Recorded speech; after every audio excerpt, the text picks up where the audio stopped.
de Deus, a fim de que tenham toda a perseverança e paciência de que necessitam, que sejam cheios de alegria e sempre deem graças ao Pai.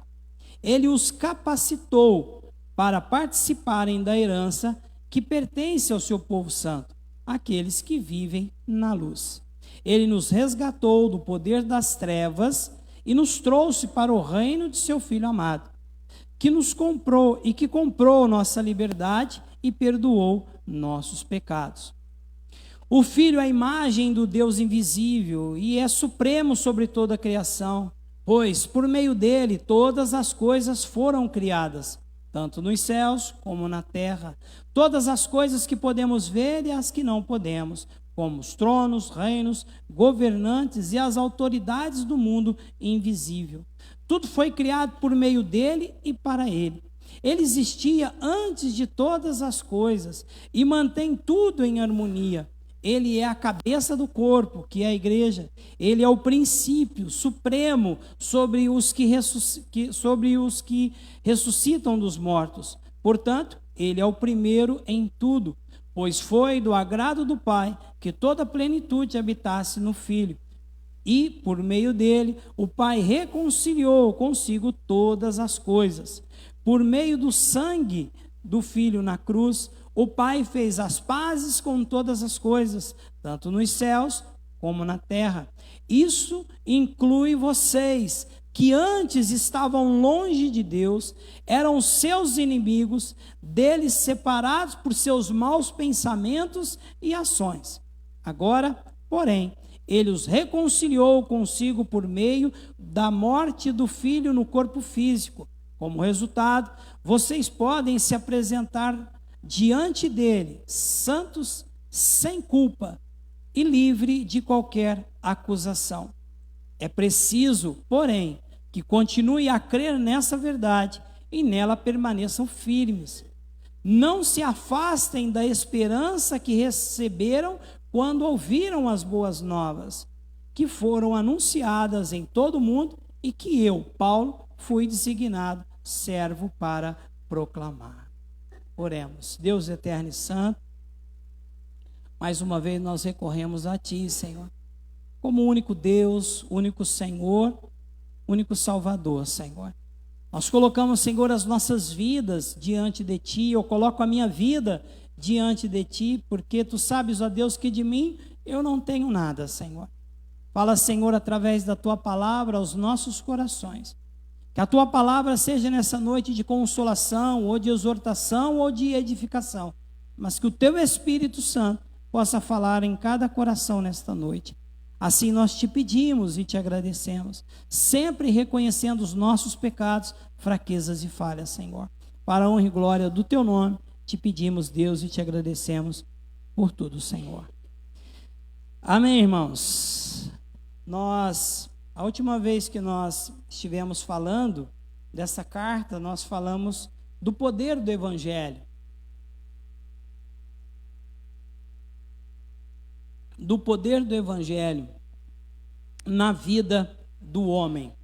Hoje quem esteve aqui pela manhã pôde ouvir o testemunho do nosso irmão e missionário Wellington, quando ele disse da onde ele era e o que o Senhor fez na sua vida.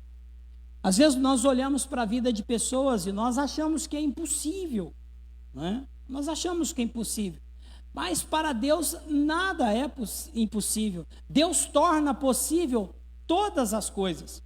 E nós vimos através do testemunho que ele deu, um testemunho maravilhoso, que o Senhor os livrou da mão de traficantes, né? Ele era envolvido com o tráfico de drogas e o Senhor realizou uma obra na vida dele maravilhosa, o transformou, o Senhor colocou ele de pé como homem respeitado no meio da sociedade e hoje ele desenvolve trabalhos e projetos missionários e o Senhor tem abençoado grandemente a vida do nosso missionário Wellington. E na vida desta igreja não é diferente. Nós falamos na outra ocasião, na última mensagem, nós falamos de Epáfras. Epáfras foi um homem que ouviu o evangelho, que abraçou o evangelho e que levou esse evangelho até a cidade de Colossos. E ele começou então a pregar. A Bíblia não diz se ele foi como equipe, a Bíblia diz que ele iniciou lá o trabalho. Ele fundou essa igreja. Paulo não conheceu essa igreja, mas Epáfras fundou essa igreja de Colossenses. Lá no capítulo 19 de Atos dos Apóstolos, nós vamos ver que Paulo pregava em Éfeso, e na ocasião Epáfras estava lá. E Epáfras então, ele foi e pregou a palavra do Senhor aos irmãos de Colossenses, de Colossos, e eles abraçaram o evangelho. Então nós falamos sobre o poder do evangelho, do que o evangelho pode fazer na minha vida e na sua vida, o que a palavra de Deus pode transformar a minha vida e a sua vida. A palavra de Deus, ela tem poder de transformar a nossa maneira de pensar, a nossa maneira de agir, a nossa maneira de falar. Porque eu tenho certeza, né, quando nós olhamos para o Hélio, que ele falava bastante gíria, né, porque estava no meio do pessoal lá. Então o Senhor dá uma nova linguagem para nós, nós começamos a ser mudados e transformados por Deus. Uma das coisas que Paulo pede a Tito, na carta quando ele escreve a Tito, é que ele tivesse, né, ele falando, exortando a Tito, que você tenha uma linguagem, né, que você ter uma linguagem transformada, que você possa apresentar-se com uma linguagem transformada, para que as pessoas possam olhar em você e ver que verdadeiramente você é uma pessoa mudada e transformada. Então, a igreja de Colossenses, ela foi estabelecida por Epáfras, que tornou a Colossos e fundou a igreja. Isso está no primeiro capítulo, no verso 7. 5 anos depois, quando Epáfras soube da prisão de Paulo, ele visitou o apóstolo Paulo e trouxe notícias do amor da igreja, da obra que Deus estava fazendo no meio da igreja de Colossos. Deus estava operando grandemente no meio da igreja.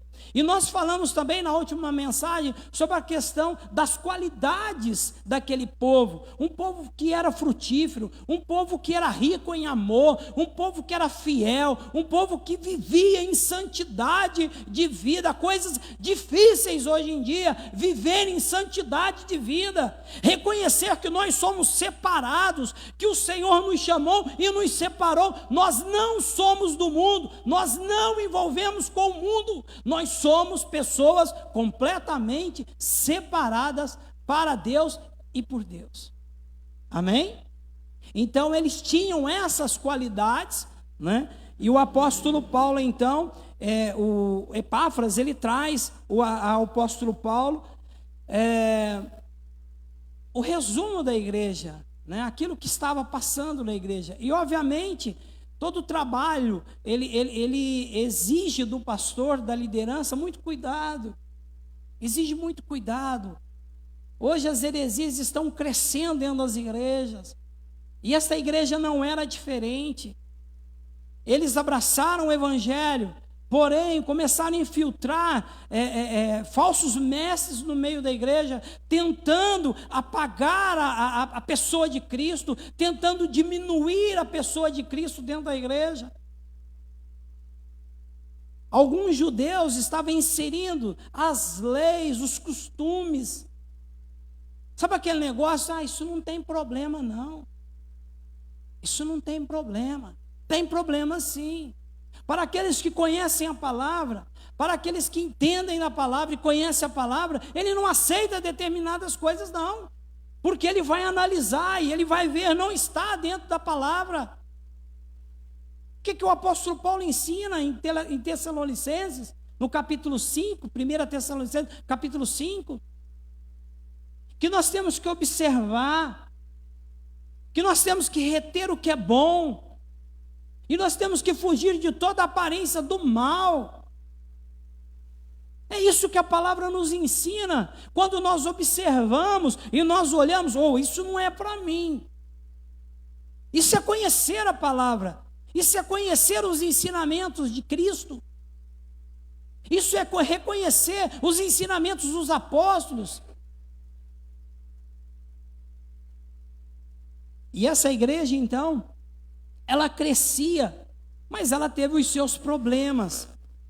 E a natureza da heresia tem sido muito debatida, mas a evidência interna sugere que foi a sementeira no meio da igreja de Colossenses. A fundação dessa igreja não consta no livro de Atos dos Apóstolos, não consta. Você vai no capítulo 19, você vai ver Paulo pregando, mas foi da pregação, do trabalho de Paulo. Paulo ficou 3 anos em Éfeso, passou por momentos difíceis, enfrentou momentos difíceis, porque ele ganhou alguém que vendia artesanatos ali, né? E tinha a deusa Diana. Então tudo aquilo que eles faziam, Paulo chegou e começou a quebrar tudo aquilo, e Paulo foi perseguido. Então, quando nós queremos fazer, quando nós queremos realizar, nós somos perseguidos, sim. O irmão testificou hoje pela manhã, existe uma perseguição sobre a nossa vida, sim. Nós não vamos deixar de ser perseguidos enquanto nós estivermos aqui, enquanto nós estivermos fazendo o que é certo, nós vamos ser perseguidos, sim. Perseguido na escola, perseguido no ambiente de trabalho, perseguido no meio dos familiares, porque nem os familiares perdoam a gente. Nem os familiares. Às vezes você fala assim, eu estou indo na igreja. Vixe, mas de novo? De novo na igreja? Você não sabe fazer outra coisa, não? Não. A gente é de igreja, sim. A gente gosta de igreja, sim. Porque é bom estar aqui no meio dos irmãos. É bom essa comunhão, é bom louvar, é bom cantar, é bom exaltar o nome do Senhor. Isso é bom ouvir o sorriso do irmão, a cara feia às vezes do irmão, mas é bom também, né? É bom também. Tem uns irmãos sisudos, os irmãos falam que eu sou sisudo, né? Tem hora que eu sou, a Brisa me chama a atenção, tem hora que eu fecho a cara assim, e ela fala assim para mim assim, você nem disfarça, hein? Falei, isso tem uma coisa que eu não consigo, é disfarçar. Irmãos, quando eu estou assim, mal, quando eu estou azedo, como eu costumo dizer, não adianta trazer aguinha com açúcar, que não vai mudar. Eu não consigo. Tem irmãos que não. O negócio está feio, o negócio está difícil em casa. E ele está sorrindo. Eu não consigo. Eu fecho a cara, né? Semblante cai. Mas somos meros mortais. Nós não somos perfeitos. Caminhamos para essa perfeição. Nós vamos alcançar essa perfeição quando o Senhor nos levar. Mas enquanto nós estivermos aqui, nós vamos ser essas pessoas carentes da graça de Deus, carentes da misericórdia de Deus. Mas a obra do Espírito na nossa vida, ele continua em evidência, continua trabalhando 24 horas, em Gálatas fala. Então nós sabemos que Paulo enfrentou Epáfras enfrentou essas dificuldades, e é interessante que ele buscou em Paulo o seu mestre, o seu conhecedor, o seu orientador. E isso me chama a atenção. Ele viu que a igreja estava passando por momentos difíceis, né? E o que ele fez? Eu vou até Paulo, eu vou buscar auxílio, eu vou buscar orientação. Às vezes as coisas não estão boas dentro de casa, às vezes nós procuramos quem não é para procurar. Às vezes nós vamos atrás de gente que ao invés de ajudar, atrapalha. Não tem conselho bom, porque não tem vida no altar, não é conhecedor da palavra. Mas aqueles que conhecem, aqueles que são de oração, com certeza eles vão ter uma palavra de motivação, mesmo que seja uma palavra de exortação, mas vai exortar com amor, vai exortar com amor. E Epáfras, ele foi então em busca do auxílio de Paulo e trouxe o relatório para ele. Olha, a situação lá está assim, tá? E semelhantemente a Éfeso, eles tinham também na cidade, a cidade era dominada por uma deusa da mitologia grega, romana, chamada Cibele. E quem que era essa Cibele? Essa Cibele era a deusa mãe de todos os deuses. Mãe de todos os deuses. Também considerada mãe de todos. É por isso que Paulo, em sua seu sábio conhecimento, ele escreve aquela igreja, ele elogia aquela igreja, ele coloca aquela igreja num patamar alto, de adoração, de fidelidade, de frutificação. E depois ele entra no versículo de número 15, falando da supremacia de Cristo. Ele coloca quem Cristo é. Para que Cristo veio ao mundo. E sabiamente ele coloca para aqueles irmãos, né, que estavam, quem sabe, colocando essa deusa Cibele acima, ele coloca com muito jeito, ele coloca a supremacia de Cristo. E Cristo é suficiente para mim, Cristo é suficiente para você. E hoje, nessa noite, nós queremos falar sobre a supremacia de Cristo.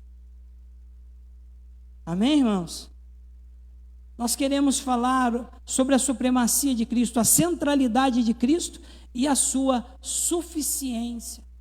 Então, quando Paulo, a partir do versículo de número 15, isso aqui é um cântico, isso aqui é uma poesia que ele fala para a igreja. Ele coloca assim: o Filho é a imagem do Deus invisível e é supremo sobre toda a criação. Logo nesse versículo, Paulo começa a quebrar os costumes. Paulo já coloca quem Cristo é. Quem Cristo é, o que Cristo é para nós, o que Cristo é para a igreja. Muitas vezes a gente vem para a casa do Senhor e nós esquecemos quem Cristo é. Às vezes nós olhamos para essa mesa, para esses elementos, Cristo morreu, né? Que legal, Cristo morreu.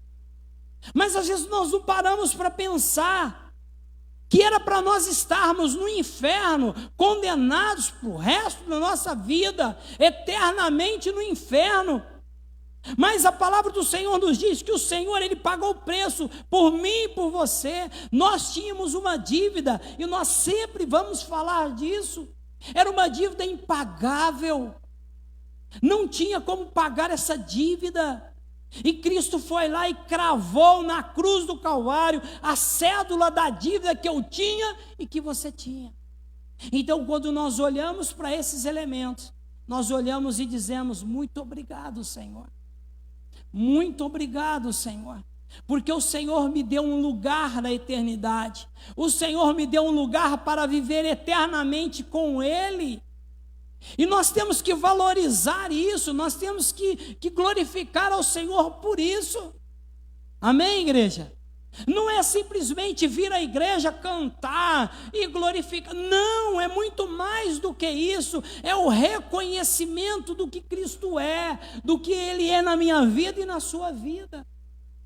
E eles colocam então essa condição: Cristo é a criação. Versículo 15 a 17, coloca para nós, por favor, William. Colossenses 1, 15 a 17. Diz assim: o Filho é a imagem do Deus invisível e é supremo sobre toda a criação, pois foi por meio dele que todas as coisas foram criadas. Foram por meio de Cristo que todas as coisas foram criadas, tanto nos céus como na terra. Todas as coisas que podemos ver e as que não podemos ver. A que nós podemos ver, que são palpáveis, foi feito por meio dele. As que nós não conseguimos ver, foi feito por meio dele, como tronos, reinos, governantes e as autoridades do mundo invisível. Tudo foi criado por meio dele e para Ele. Ele existia antes de todas as coisas e mantém tudo em harmonia. Que coisa gloriosa! Ele mantém tudo em harmonia. Ele mantém tudo do jeito que foi criado, Ele mantém tudo da mesma forma que Deus criou, Ele cuida de tudo, Ele está no controle de todas as coisas. Nós não temos que temer nada em ninguém, porque Ele está no controle de todas as coisas. Ele é supremo sobre toda a criação, e Ele merece o nosso louvor, Ele merece toda a honra, toda a glória vinda da minha vida e da sua vida. Louvado seja o nome do Senhor. A distância entre Jesus e nós é a diferença entre o eterno Criador e a criatura, as criaturas temporais. Nós passamos a existir, mas Jesus existia, sempre existia. Nós somos seres humanos criados por Deus. Jesus é Deus que nos criou como nosso Criador. Ele merece adoração, reverência e obediência. Uma coisa que me chama a atenção, e eu sempre chamo a atenção da igreja, é a questão da reverência. Diante de quem nós estamos. Eu aprendi a reverenciar o Senhor. Eu aprendi a respeitar o Senhor na sua casa. Aqui é lugar de respeitar o Senhor. É lugar de reverenciar o Senhor. Aqui não é parque de diversões. Aqui é a casa de Deus. Aqui é onde se louva o Senhor. Aqui é onde se ouve e aprende a palavra de Deus. E nós temos que ter essa reverência. Coisas que muitos lugares não têm. Não tem.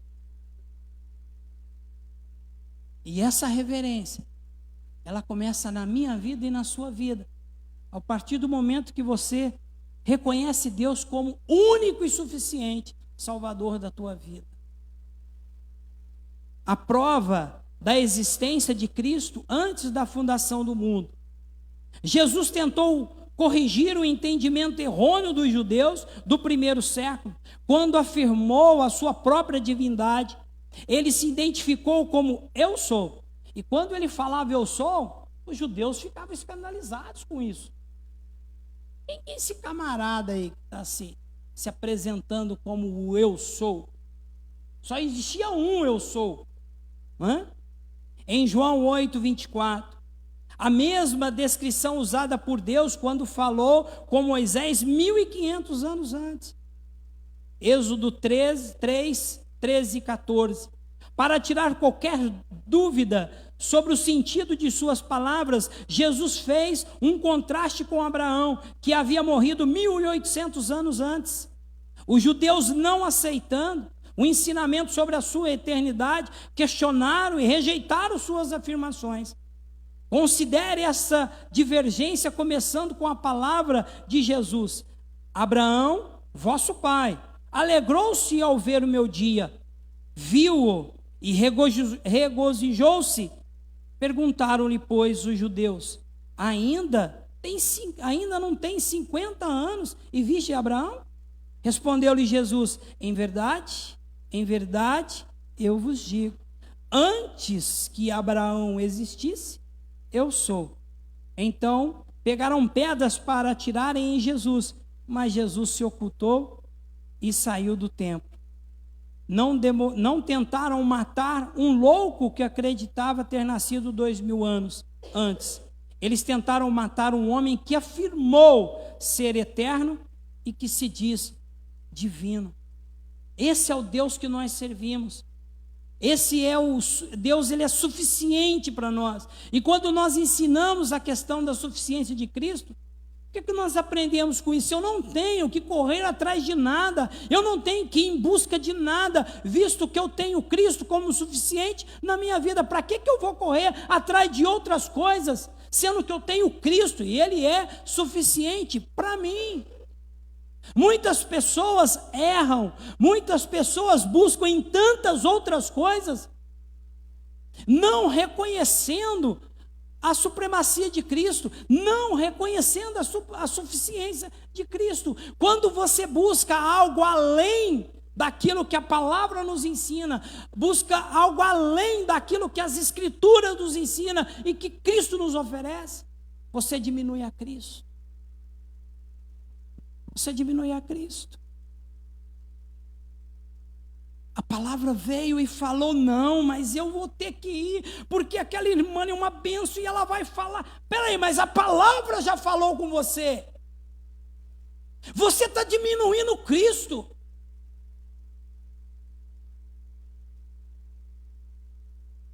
E quando eu vou atrás de alguém para buscar, sendo que a palavra está falando, a palavra está trabalhando no meio do povo, no meio da igreja, e muitas vezes os nossos ouvidos estão tapados para a palavra, nós não queremos aceitar a realidade, aí nós vamos e erramos, e pecamos, porque Cristo não está sendo suficiente para nós.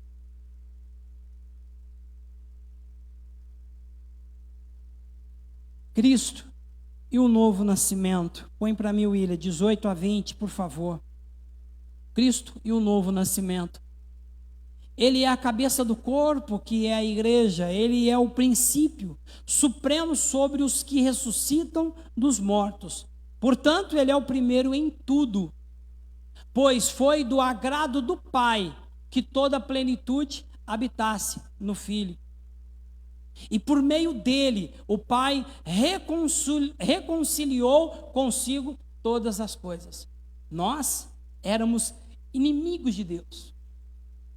Eu era inimigo, você era inimigo de Deus. Nós éramos inimigos de Deus. Fazíamos tudo que era contrário à vontade de Deus. Mas através de Cristo, através da cruz, através da morte, o Senhor trouxe essa reconciliação. E nós então reconciliamos com Cristo através da cruz. Quando nós olhamos para a cruz do Calvário, o Senhor, Ele trouxe paz aonde não havia paz, porque nós não tínhamos paz. As pazes com Deus, isso não existia.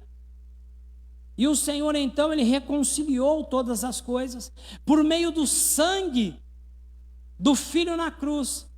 O Pai fez as pazes com todas as coisas, tanto nos céus como na terra. Olha que obra gloriosa, que obra maravilhosa, a obra da reconciliação. Coisa mais bonita é quando a gente vê alguém reconciliando com o outro. Sim ou não? Sim ou não, igreja? Ah, fulano se reconciliou, há alegria, há gozo. E o Senhor, Ele fez isso com a minha vida e com a sua vida, porque nós éramos inimigos de Deus. Mas através da cruz, através da morte do Senhor, Ele reconciliou a minha vida e a sua vida com o Pai. Louvado seja o nome do Senhor. O nascer de novo significa ter oportunidade de recomeçar a vida, ter uma nova chance. Você teve uma nova chance. O Senhor te deu a oportunidade de começar a sua vida novamente. Viveu uma vida aprisionada, uma vida destruída. O inimigo queria destruir a vida dele, e ele viveu isso por tantos anos. Mas o Senhor então o chamou, o Senhor o escolheu, e agora ele tem uma oportunidade de viver uma nova vida. Deus está dando oportunidades para nós mudarmos de vida, ter uma nova vida, uma vida abençoada, uma vida cheia de louvor, de glórias, de felicidade, porque estando com Deus, nós estamos felizes, nós estamos alegres. Fora do Senhor nós somos tristes, abatidos, depressivos, mas juntos com Deus, nós estamos alegres e felizes. E o Senhor então nos deu oportunidade a cada um de vocês. Eu tive a minha oportunidade, a minha esposa teve a sua oportunidade de recomeçar a nossa vida. E a nossa vida realmente, ela tem sentido quando nós nascemos de novo. Louvado seja o nome do Senhor. O novo nascimento é um ato exclusivo de Deus na vida do homem, transformando sua inclinação ao mal em uma disposição para fazer o bem. Desculpa estar te usando, tá, irmão? Mas foi o que nós ouvimos pela manhã. Você tinha uma disposição para o mal, para fazer o que era mal, para levar as drogas dentro das casas, destruir famílias. Ele tinha uma disposição para o mal, mas um dia o Senhor o alcançou, e agora o Senhor mudou a história dele, e agora a disposição dele é fazer o bem, é levar a palavra, é ajudar aquele que precisa, aquele que necessita, conforme o trabalho que ele apresentou aqui para nós. Entramos nos becos, no meio de traficantes e tantas outras coisas, para levar o bem, para mudar famílias através do Evangelho, para transformar famílias através do Evangelho. E Epáfras soube fazer muito bem isso. Quantos Epáfras precisa para que famílias venham ser mudadas e transformadas? Quantos Epáfras o Senhor precisa de levantar nessa comunidade para nós entrarmos no meio de famílias, para nós mudarmos a situação e a história de famílias? O Senhor quer te levantar como um Epáfras, para você levar as boas novas, para você anunciar o ano aceitável do Senhor, para você pregar a palavra do Senhor. O Senhor quer levantar a minha vida e a sua vida. Louvado seja o nome do Senhor. Uma nova criatura por reconciliação. 21 a 23, William, por favor. Isso inclui vocês que antes estavam longe de Deus. Olha que coisa gloriosa. A palavra fala comigo e com você nesta noite. Tudo que o Senhor fez, tudo que ele fez até hoje na minha vida, no meio da igreja, a sua morte, a sua obra, isso inclui eu e você, que antes estávamos longe de Deus, éramos seus inimigos, dele separados por seus maus pensamentos e ações. O Senhor, Ele quer transformar a nossa mente. O Senhor quer, conforme em Romanos 12:2, o Senhor quer transformar a minha mente e a sua, que possa acontecer na minha vida e na sua vida uma metanoia, uma mudança de pensamentos, de atitudes. O Senhor quer transformar a sua mente, o Senhor quer transformar a sua vida. Talvez a sua vida não tenha sentido para as pessoas, para a sociedade, mas para Deus tem. Tem sim. O Senhor quer te levantar como um homem usado por Deus, transformado por Deus. É isso que o Senhor quer fazer na minha vida e na sua vida. Agora, porém, Ele reconciliou consigo por meio da morte do Filho no corpo físico como resultado.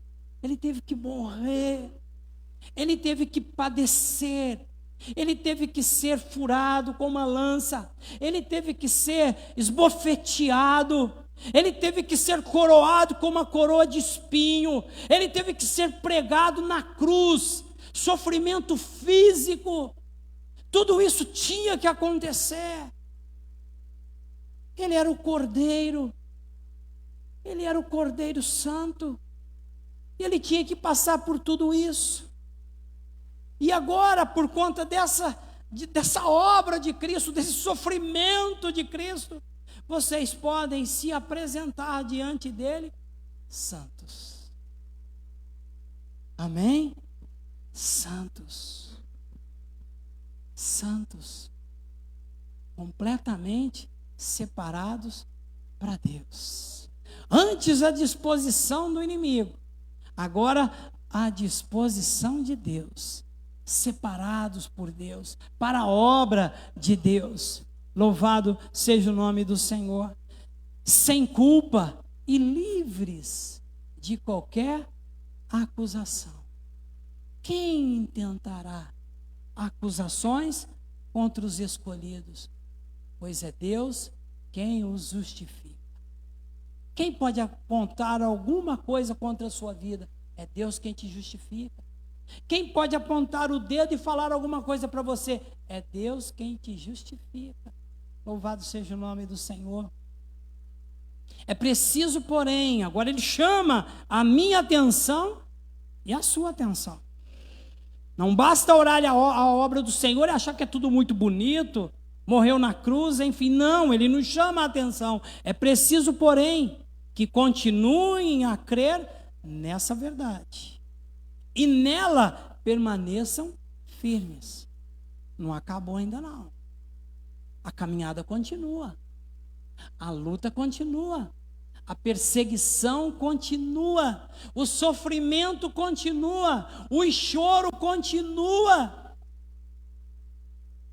Mas nós sabemos que isso um dia vai acabar, que a palavra do Senhor nos diz que dos nossos olhos o Senhor vai enxugar toda a lágrima, e ali não haverá morte, nem enfermidade, nem dor. Amém? Não se afastem da esperança que receberam quando ouviram as boas novas. Quando anunciaram para mim e para você, nós abraçamos essa esperança, nós temos uma viva esperança. Paulo apresenta como uma viva esperança de que um dia nós estaremos com ele na glória, glorificando e exaltando o nome santo do Senhor, que foram anunciadas em todo o mundo e que eu, Paulo, fui designado servo para proclamar. Louvado seja o nome do Senhor.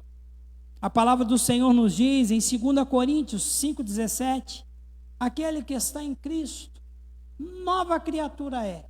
As coisas velhas são passadas, e eis que tudo se fez novo. Hoje nós ouvimos pela manhã, há novidade de vida todos os dias. A velha vida ficou lá atrás, apanhou muito, sofreu muito, mas hoje está na presença do Senhor, o que é importante. Uma nova criatura, vida transformadas e mudadas. A Bíblia diz que aquele que está em Cristo, nova criatura é. Isso diz respeito à regeneração que ocorre na vida do pecador e as bênçãos resultantes de sua união com Cristo. É impossível, ouve bem, igreja, é impossível alguém permanecer o mesmo estando em Cristo, porque sua vida é transformada radicalmente por Ele. Sua posição em relação a Deus e ao mundo é alterada, pois agora Ele torna-se participante da nova criação. Aleluia. Reconciliados com Deus. A reconciliação com Deus só é possível através de Cristo. Isso significa que a única forma do homem se reconciliar com Deus é por meio dos méritos do Senhor Jesus Cristo, que através de sua obra redentora satisfez as exigências da justiça de Deus e trouxe paz aos redimidos. O Senhor trouxe paz a mim e a você, a igreja dele. Ele cancelou, 2 Coríntios 2,14, ele cancelou o escrito de dívida que era contra nós e que constava de ordenanças, a qual era prejudicial, removeu inteiramente, encravando na cruz. Hebreus 4,16, então Cristo é a nossa reconciliação com Deus. A parte dele não há outra forma de nos aproximarmos com Deus. Essa é a obra da reconciliação. Nós somos reconciliados com Deus e hoje nós estamos aqui exaltando e glorificando ao nome do Senhor. Partindo para a conclusão, Jesus Cristo, nosso único e suficiente Salvador, nos convida a refletir na importância da vida eterna e com Ele na glória. E nos convida, dizendo Isaías 45:22, olhai para mim e sereis salvos, vós, todos os termos da terra, porque Eu sou Deus e não há outro. Não há outro Deus. Qual é realmente a importância de se negar ao mundo por amor de Cristo? As consequências dessa negação do mundo podem ser muitas e dolorosas. E é verdade que Deus, em sua infinita graça, nos guia e nos conduz, ora nos livrando do mal e do mal, ora nos deixando à mercê das multiformes paixões de nossos corações. É difícil nós dizermos não. É difícil nós dizermos não para determinadas pessoas.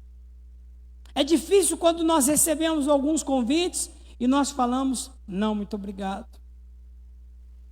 Você pode ser taxado de chato, de quadrado, mas esse não faz um bem tremendo.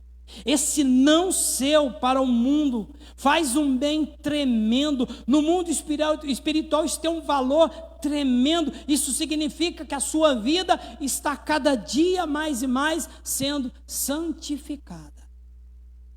Nós temos que aprender a dizer não para determinadas pessoas. Ah, vamos ali. Não. Não. Vamos. Não, eu não vou. Isso me faz mal, isso entristece o Espírito Santo de Deus. E fazendo assim, o Senhor vai nos dando graça e graça, e nós vamos vencer, porque o Senhor está conosco. O Senhor está conosco. Assim, todos aqueles que recebem a Cristo como seu Redentor mediante a fé, fazem parte de um novo templo espiritual, edificando para a habitação de Deus no Espírito. Efésios 2, 20 a 22. Reconciliados com Deus por sua união com Cristo, aqueles que eram inimigos de Deus agora são chamados amigos. Amém? Amigos. Louvado seja Deus. João 15, 15. Aqueles que eram filhos da desobediência agora são chamados filhos de Deus. Essa reconciliação é tão perfeita que em Cristo, pelo Espírito e pelo próprio Deus, habita naqueles que foram reconciliados. 1 Coríntios 3, 16. Nós somos reconciliados com Deus.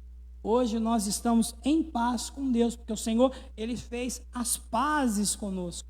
E nós temos que glorificar e exaltar por essa obra gloriosa de Deus na nossa vida, na vida da igreja, e que Deus continue abençoando a cada um de nós. Amém, irmãos? Se coloquem de pé, por favor. Vamos orar a Deus. Nós vamos partir para a cerimônia da Santa Ceia. E eu peço ao grupo de louvor que já se posicione, por favor. Curve a sua cabeça, nós vamos orar. Senhor Deus, nosso Pai, mais uma vez nós recorremos a Ti como o único Deus, único Senhor, único Salvador. Nós queremos Te agradecer pela obra redentora no meio do Teu povo, na vida dos meus irmãos, na minha vida, Senhor. Eu quero Te agradecer pela oportunidade que o Senhor nos deu, mudando a nossa vida, transformando a nossa vida. Pai, nós deixamos o mal e hoje, Senhor, nós caminhamos, Senhor, para fazer o que é bom, fazer o bem, Senhor, pregar a Tua palavra, anunciar a Tua palavra.